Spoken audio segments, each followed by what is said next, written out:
우리 큐티방에서 우리 집사님 한 분이 큐티 나눔을 해 주셨는데, 많은 분들이 이런 이야기를 합니다. 목사님, 이 묵상 질문을 어떻게 해야 되고 어떤 방법으로 해야 됩니까? 라고 이야기를 하는데, 아마 이분이 오늘 큐티의 한 부분들을 여러분 들어보시면 그거구나 라고 할 정도로 참 좋은 큐티 나눔이었습니다. 우리 조집사님은요, 사도행전 22장 9절 말씀이 콰이어 타임을 할 때 자신의 마음에 와닿은 거죠. 터치가 된 거예요. 그 말씀에 보면 나와 함께 있는 사람들이 빛은 보면서도 나에게 말씀하시는 이의 소리는 듣지 못하더라 라고 하는 거죠. 사도 바울이 다메섹으로 가는 길에서 주님을 만나잖아요. 주님을 만났는데 오늘 이런 일이 일어난 거죠. 오늘 주의 빛은 임했지만 주의 음성은 듣지 못했다. 함께 있던 사람이 못 들었다라고 이야기를 하는 거죠. 그래서 묵상 질문을 해봅니다. 왜 이 말씀이 나에게 와닿았는가? 그렇게 하고 생각을 해보니까 자기 자신도 하나님의 말씀을 좀 잘 듣고 싶은데 이 잘 들어지는 게 잘 안 된다라고 하는 거죠. 그래서 내가 하나님의 마음을, 하나님의 음성을 잘 듣고 싶은 마음이 내 안에 좀 가득 차 있으니까 아마 이 말씀이 내게 와닿는 모양이다 라고 생각을 한 거죠. 그러면서 첫 번째 묵상 질문을 올려드립니다. 하나님, 내가 하나님의 말씀을 그러면 잘 들으려고 하면 어떻게 해야 됩니까? 라고 하는 거죠. 그러면서 주님의 음성을 들으려고 기다리죠. 근데 마음 가운데 주시는 음성이 뭐냐고 하면 네가 영적으로 민감해 있어야 된다고 이야기를 하는 거예요. 그렇구나. 내가 매사에 좀 영적으로 민감 좀 해 있어야 되겠구나. 그러면서 그러면 영적으로 민감하다는 것이 구체적인 게 뭘까? 라는 또 궁금증이 들어서 또 두 번째 묵상 질문을 했다는 거죠. 그럼 하나님, 오늘 영적으로 민감하라 하셨는데 어떻게 하는 것이 영적으로 민감할 수 있는 것입니까? 라고 물어보셨다고 하는 거예요. 근데 또 하나님께서 막 그렇게 묻고 기다리는데 주시는 말씀이 뭐냐고 하면 너 뭘 보고 있니? 너 뭘 듣고 있니? 뭘 생각하고 있느냐라고 말씀하시더라는 거예요. 가만히 생각해 보니까 하나님의 음성을 듣기를 원하는 마음은 있어. 그런데 하나님의 음성을 듣기 원하는 마음은 있는데 돌아서서 보고 있는 것은 세상을 보고 있는 거예요. 돌아서서 오늘 듣고 있는 것은 세상의 음성을 듣고 있는 거예요. 돌아서서 내 삶을 돌아보니까 보고 듣고 체험하는 것들이 다 삶 속에 있는 것들이라는 거죠. 그러니까 내가 내 마음은 하나님의 음성을 듣고 싶은데 내 삶에 보고 듣고 생각하는 것들은 세상에 있으니까 이 주파수가 안 맞았다라고 하는 생각이 들었더라는 거예요. 그러니까 들을 수 없지. 내가 오늘 보면서도 하나님의 음성을 생각하고, 내가 오늘 뭔가를 들으면서도 하나님 음성을 생각하고, 내가 무슨 생각을 하면서 하나님 생각을 해야 되는데 마음은 원이로 돼 육신은 세상 속으로 다 있으니까 하나님의 음성을 잘 들을 수가 없다라고 하는 거죠. 여러분 어떻습니까? 이것이 바로 묵상 질문의 꼬리를 물고 가는 그런 묵상 질문이에요. 처음에는 왜 이 말씀이 나에게 와닿았을까? 그리고 두 번째는 오늘 이 말씀이 하나님의 음성을 그럼 잘 들으려고 하면 어떻게 해야 됩니까? 영적으로 민감해야 돼. 그러면 영적으로 민감하려고 하면 어떻게 해야 되느냐? 하나님이 주시는 말씀이 너 뭐 생각하냐? 너 뭘 보고 있냐? 뭘 듣고 있냐?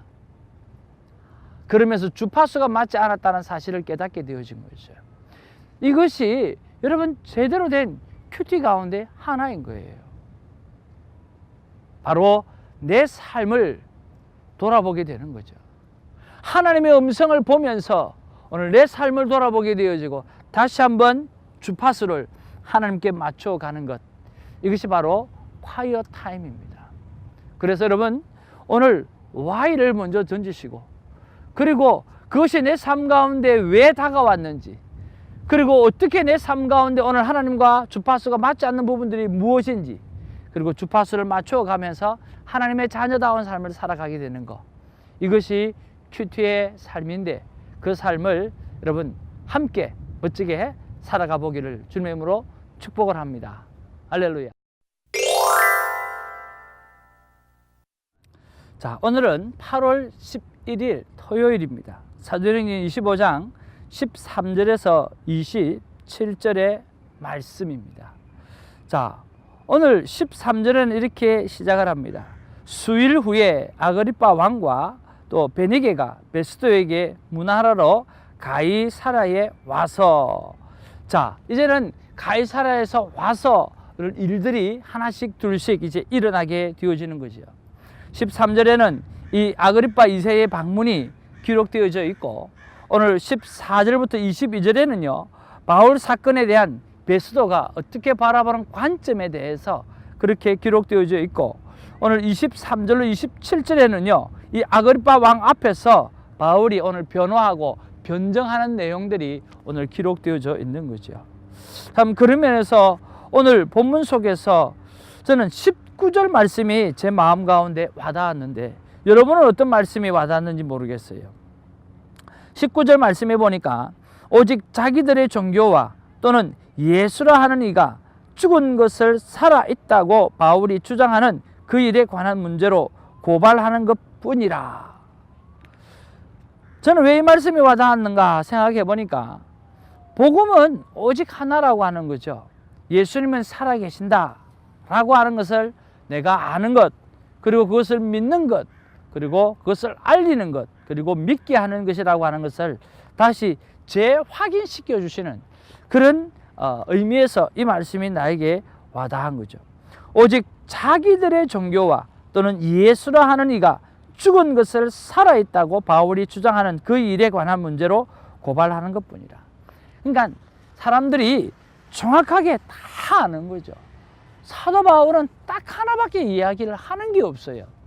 뭐냐고 하면 예수 그리스도, 그가 죽었다, 그리고 살아났다, 그거 외에는 하나도 없다는 거죠. 그분이 메시아다라고 하는 그 이야기를 하는 거죠.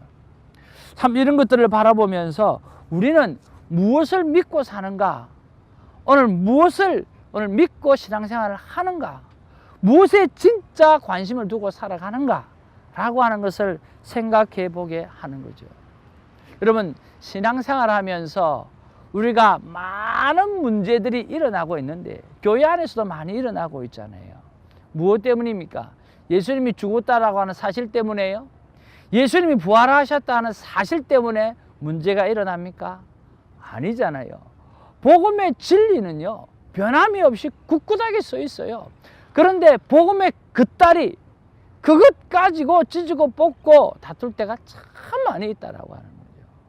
우리가 그런 어려움이 있을 때마다 우리가 감당해야 되는 것은 예수님이 날 위해 죽으셨다, 예수님께서 날 위해 다시 사셨다, That's it. 오늘 그것이 전부라고 하는 거죠.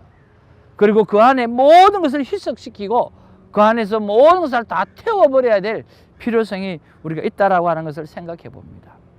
그래서 묵상 질문을 이렇게 올려봅니다.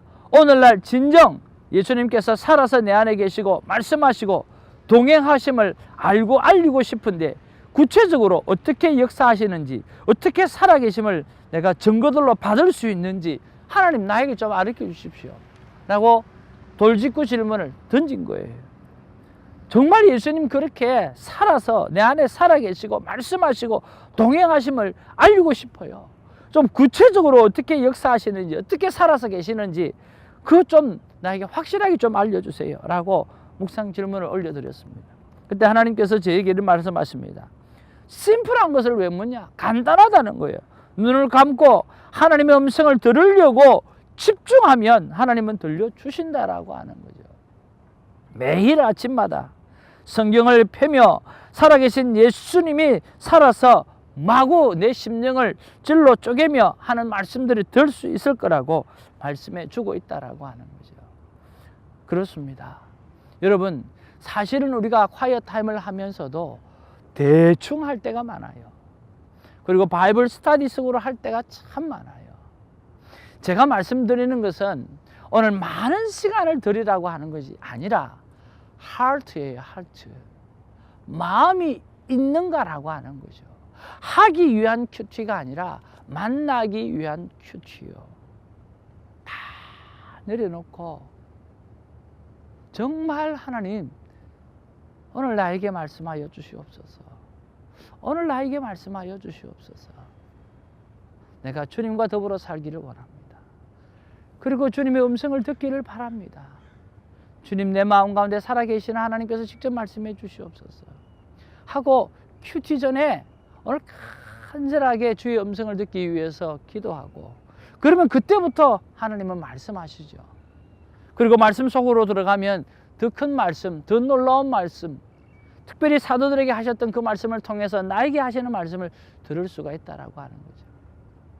오늘 콰이어 타임 속에서 1분을 하더라도 5분을 하더라도 오늘 10분을 하더라도 마음을 드리는 아름다운 콰이어 타임이 우리에게 있기를 주님의 이름으로 축복을 드립니다. 오늘 분명히 말씀하셨던 것처럼 사도 바울은 찾아볼래야 죄를 찾아볼 수가 없다는 거예요. 그가 하는 말은 딱 하나라고 하는 것을 오늘 재판장들이 더 잘 알아요. 예수님이 죽으셨다. 그 주님이 다시 살아나셨다. 그분이 메시아가 아니냐. 우리가 이때까지 기다렸던 메시아가 그분이 아니냐. 그것밖에는 하나도 없다는 거예요. 죄가 찾을래야 찾을 수 없다는 것이 오늘 본문 전체가 이야기하는 핵심 중에 핵심이에요. 그러면서 오늘 나를 위해서 죽으신 예수님, 나를 위해서 다시 살아나셨던 예수님, 그 죽으심과 그 살아나심, 그거 하나만 믿고 모든 문제들을 다 희석시키시는 아름다운 큐티가 있기를 주님의 이름으로 축복을 드립니다. 기도하겠습니다. 사랑과 은혜가 충만하신 아버지 하나님, 고맙고 감사드립니다. 오늘 여러 재판장들 앞에서 오늘 다 하나님의 말씀을 이야기하고 사도 바울은 고백하고, 그러면서 그들이 결론을 내리기는 딱 하나, 예수님이 죽으셨고 예수님이 살아나셨다라고 하는 것 이외에는 어떤 것도 발견하지 못했다고 오늘 이방 나라 재판장들이 이야기를 합니다. 아버지 하나님, 우리가 그것을 정말 집중하여 볼 수 있게 하시고, 우리의 믿음의 가운데 오늘 나를 위해서 죽으셨던 예수님, 오늘 나를 위해서 살았던 예수님, 그것 이외에는 어떤 것도 생각하지 않는 신앙생활, 믿음생활, 교회생활, 오늘 가정생활이 일어날 수 있도록 하나님 도와주시옵소서. 우리는 이 땅을 살아가다 보면 주님, 내가 어느덧 인생의 주인이 내가 되어져서 아버님 여러 가지 문제를 만나고 아픔을 주고받을 때가 많습니다. 오직 예수 그리스도의 죽으심 앞에 모든 것을 죽이게 하시고, 오늘 예수 그리스도의 살아심 앞에 다시 믿음으로 살아나는 우리가 될 수 있도록 오늘 콰이어 타임을 붙잡아 주시옵소서. 우리를 구원하시고 우리를 위하여 죽으시고 우리를 위하여 다시 살아서 우리 안에 역사하시는 우리 구주 예수님의 이름으로 기도하옵나이다. 아멘.